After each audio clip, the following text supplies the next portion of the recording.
Hello and thanks for joining us from our studios in Israel. I'm Aaron Porras, here with ILTV's Morning Briefing. Prime Minister Netanyahu on Sunday threatened to schedule early elections if a solution to the ultra-Orthodox conscription bill cannot be found within the next 2 weeks. After deeming the existing draft law as unconstitutional this time last year, the High Court of Justice gave the Israeli government a deadline to formulate a new policy. That deadline has now also been pushed to December 2nd after secular and religious factions within the coalition failed to come to terms. The current draft of the conscription legislation requires yeshivas, or ultra-Orthodox learning institutions, to meet quotas for the military draft. If the quotas are not met, then financial sanctions in the form of reduced state assistance can be levied, in increasing amounts per year. But religious parties will not support the motion in the Knesset. Netanyahu largely blames the situation on Health Minister Yaakov Litzman, who also heads the ultra-Orthodox United Torah Judaism Party. Litzman has been vocally opposed to the draft legislation and has threatened in the past to leave the coalition. Speaking to top ministers yesterday, Netanyahu said that the coalition would have until the next cabinet meeting to solve their problems. Otherwise, the cabinet meeting will change focus to setting a date for elections. Netanyahu said, quote, "The ball is in Litzman's court. If ultra-Orthodox parties want to reach a compromise, we can get through this," end quote. Notably, however, Litzman was absent from the meeting, as was Defense Minister Avigdor Lieberman, who stands on the opposite side of the debate and is a big proponent of the bill. Also worth noting, however, is that perhaps the ball isn't in Yaakov Litzman's hands as much as the Prime Minister may think. According to Haaretz writer Yossi Vertner, quote, "A Hasidic rabbi will decide if Israel goes to early elections," end quote.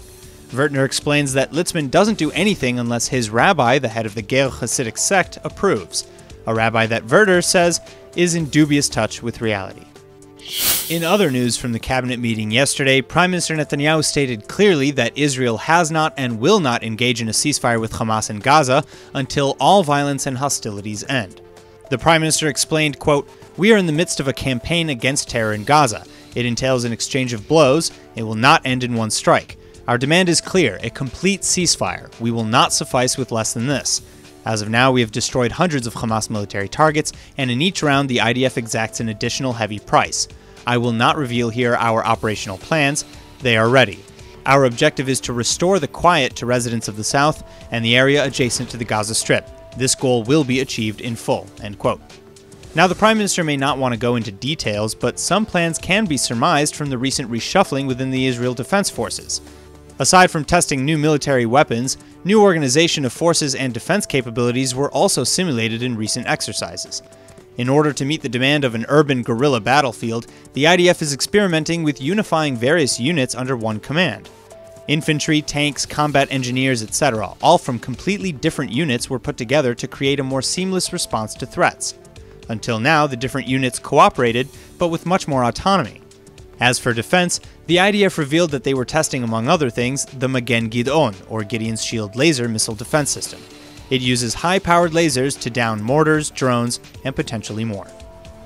IDF forces today posted the demolition order for the home of Palestinian terrorist Mohammed Youssef. The 17-year-old Youssef traveled to the Adam settlement in the West Bank, where he stabbed to death 31-year-old Yotam Ovadia and seriously wounded a 58-year-old man. Yotam Ovadia was a father of two, and during the July 26 incident, Youssef's attack was finally ended when an armed civilian nearby came and shot him dead. The armed civilian, Asaf Raviv, was also lightly injured in the incident. The Youssef family will now have a chance to appeal the demolition order, but appeals in cases like this are rarely won. In related news, IDF soldiers also conducted overnight raids, arresting 11 Palestinians suspected of terrorist or violent activity. A gun, ammunition, and thousands of shekels in cash intended for terror were seized. Yet another woman has now come out against Zionist Union MK Eitan Broshi with charges of sexual harassment and indecent acts.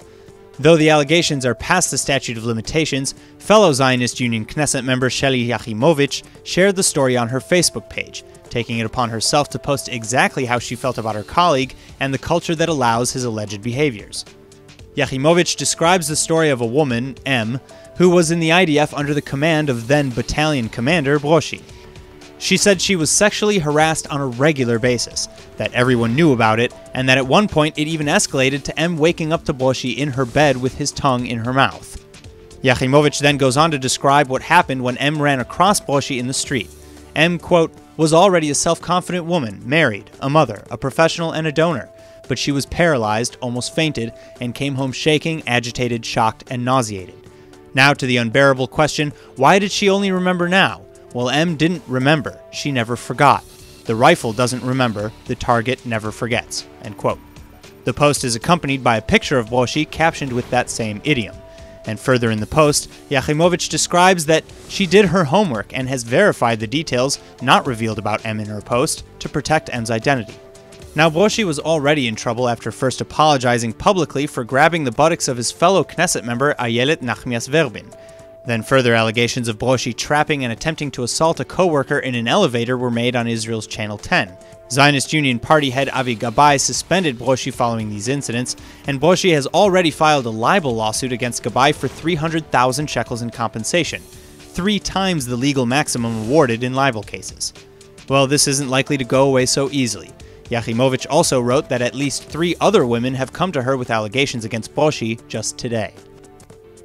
That's all for now. I'm Aaron Porras, and see you later with our main daily broadcast from Israel at 2 p.m. Eastern Time.